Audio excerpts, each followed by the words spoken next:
Tim, he's Dylan. We got this going on. Treehouse, Curiosity 31. 7.8% Dippa. Simcoe you used my word. And Nelson. I love the can art. I love it. It's so simple. I actually really like it too. The Curiosity series always has really nice can art. It's just, you're right. It's simple. It's not like minimalist, but it's really simple and it's effective. You know a Curiosity beer when you see one. Canned on 2/10/17. Has that very, very recognizable Treehouse color. That distinct. Almost alter ego looking. Yep.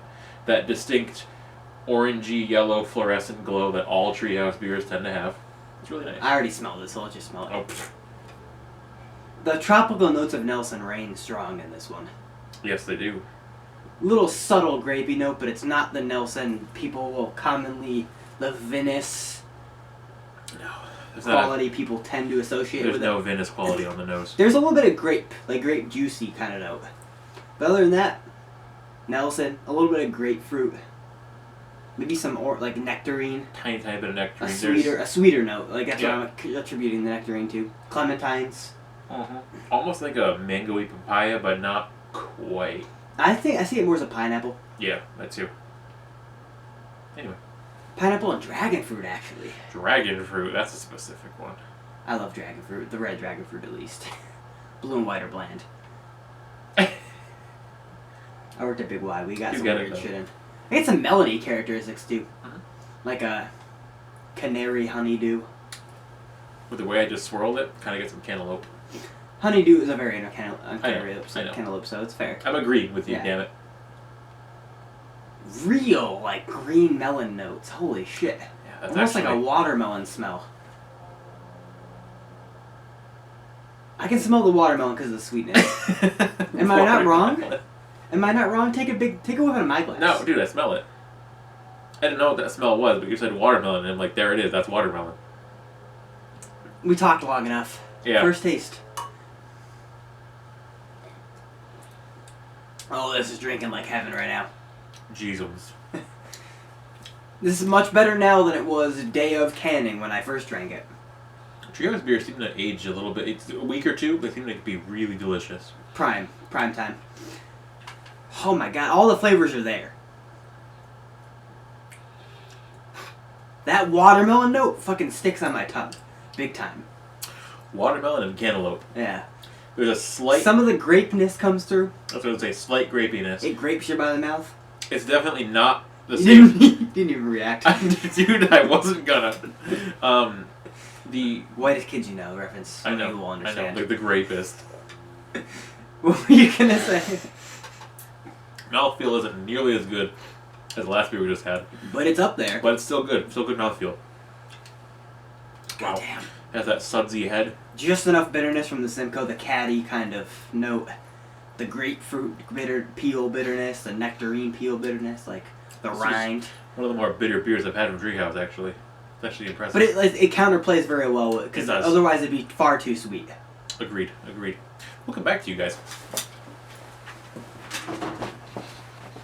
So, we are back to give our final thoughts on Treehouse's Curiosity 31, brewed with Simcoe and Nelson. Yes. Very distinctly watermelon-y, cantaloupe-y, melony, honeydewy notes in this beer. It's so fucking good. It's incredibly weird. This beer is incredibly polarizing. Let's just start off with that. It seems like you're either loving or hating this. A couple of our friends hate it. Then again, more of our friends love it. No floaters. But that's not the point. It's really weird because, like, the beer group we're part of on social media, on Facebook, it seems to be almost universally just shat upon. Just people do not like this beer for some reason. Yet it still has a 4.52 on Untapped. Which means the majority of people must actually really like it. And I'm curious as to what would happen if everybody at least kind of liked it. Right. What the review rating would be then. This is a fantastic beer. I think it's a 5. Out of 5. So 100. Right. I agree with that. But the problem with this beer is that it is so incredibly complex because Simcoe and Nelson is not a very oft-done combination where those are really the two hops in a beer. it creates this really weird interplay between the two hops, because Simcoe is traditionally kind of bitter and earthy, and Nelson is pretty much the exact opposite of that. And I feel like to appreciate this beer, you have to taste the hops separately. And for those people that aren't looking for flavors, they're just looking for a good beer and a good time, they're not going to care to separate it and enjoy it for what it is. Mm-hmm. This is a beer that you have to think about. It's not Treehouse's fucking juice bomb cancer bullshit. And that is not a sting at Treehouse. It's a sting the beers are world class. It's more or less a play on the fact that people only expect juice bombs from Treehouse. This is a different juice bomb. It is still. It's incredibly juicy. It's watermelony and like cantaloupe-y juicy, not. But I feel like the Simcoe offsets that for a lot of people. It does. Simcoe is a hop that isn't really. I mean, it's used in this style of beer, but not as much as Galaxy and Simcoe and Mosaic. You just said Simcoe. I meant Citra. I'm sorry. He's okay. I promise. We are okay. It's good. Yes, I agree. Yeah. Simcoe is an underrated hop in my opinion. Look at Technicolor Splendor. That was absolutely fantastic. Look at actually quite a few. The recent Curiosity series have Simcoe in it. Maybe that's why they're using it in the Curiosity series, because they don't really use it in their main line. Yes. This beer's fantastic.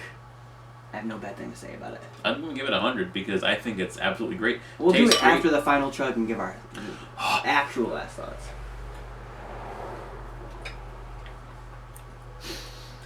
That was incredibly watermelony. It was also dank. Very dank. Still giving it 100. Oh yeah, it was actually perfect almost, in my opinion.